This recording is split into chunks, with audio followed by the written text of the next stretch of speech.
Task 2.6. Determine data security controls and compliance requirements. As we explore this task and its subtask, remember that these concepts are interconnected with other areas of information security and the official content outline. The exam expects you to think holistically about security, so let's keep that in mind. And remember, if you want more depth or Larry didn't go deep enough, that's what our prompt at the end of every session is for. All right, 3 subtasks here. 1, data states, as in use, in transit, and at rest. 2, scoping and tailoring. And 3, standard selection. Protecting data and ensuring compliance are at the heart of information security, so you need to understand how to secure data in all its states, how to scope and tailor your controls, and how to select and apply the right standards. So think of it this way. You need to know what you're protecting, how to protect it, and what rules you need to follow while doing it. As we go through each subtask, I want you to think about how they interconnect. The exam isn't just testing your memory. It's testing your ability to think like a security professional and see the big picture.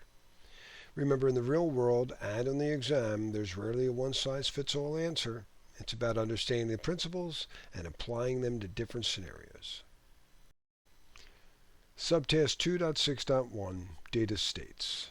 First, data in use, also known as data in processing. This is data that's actively being processed by applications or accessed by users.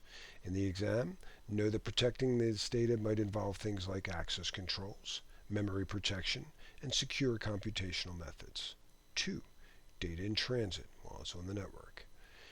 Key protection mechanisms include things like TLS or IPsec and other virtual private networks. Data at rest.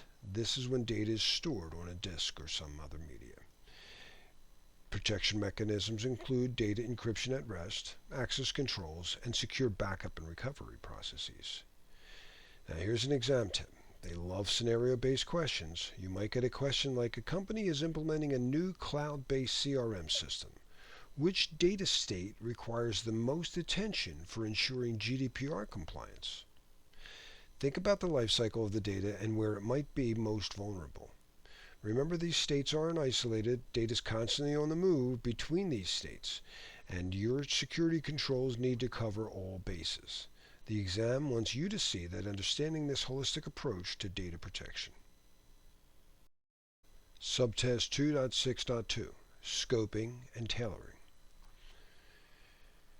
All right, here's what you need to know. First, we have to define the scope. This is about drawing lines about what you're protecting. What systems, data, and processes are included in your security program? The CISSP exam might ask you about how to properly scope a security assessment or compliance audit. 2, assess organizational needs. Every organization is unique. You need to evaluate the specific security requirements based on size of the organization, their industry sector, regulatory environment. Remember, a small healthcare provider will have different needs than a large financial institution. 3, customized controls. This is where the real tailoring comes in. You're not just throwing a blanket of security over everything. You're crafting a suit of armor that has to have, adjustments made to fit exactly your addressed identified risks, align with organizational policies, and ensure configuration baselines meet the overall security objectives.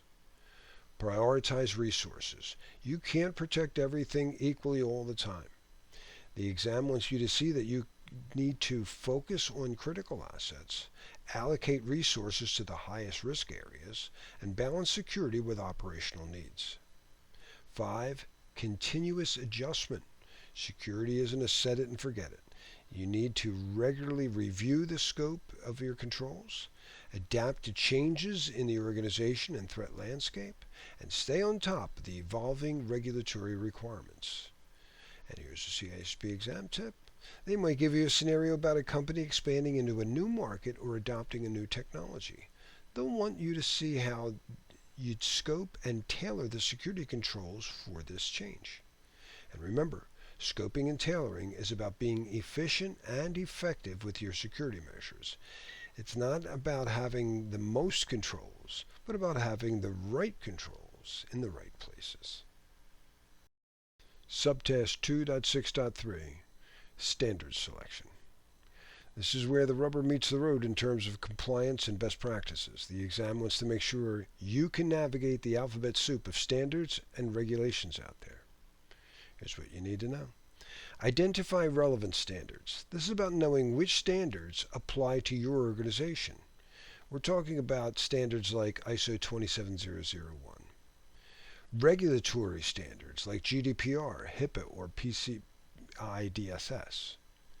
Organizational standards specific to your company. The CISSP exam might ask you to identify which standards are most relevant in a given situation. Evaluate applicability. Not every standard applies to every situation. You need to assess how each standard addresses your specific security needs, how it aligns with your organizational goals and requirements. Remember, it's not about blindly applying every standard out there. Implement best practices. This is where you take those standards and put them into action. Adopt and integrate best practices into your security policies and procedures. Use standards to enhance your overall security posture. Align your practices with industry standards. 4. Regular review and updates. Standards and regulations evolve, and so should your approach. Continuously monitor for updates to relevant standards. Regularly assess your compliance status, and update your practices to address new requirements or emerging threats.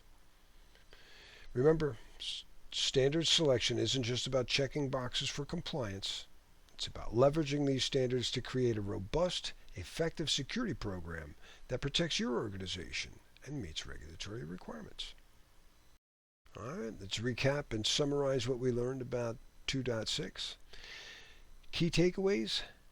1. Data states. Protect data in all states, in use, in transit, and at rest. Each state requires specific security measures, and remember, data is constantly moving between these states. 2. Scoping and tailoring. Define boundaries for your information security program. Assess organizational needs and customize the controls accordingly. Prioritize resources continuously and adjust your approach. 3. Standard selection. Identify and evaluate relevant industry and regulatory standards. Implement best practices from selected standards. Regularly review and update to maintain compliance.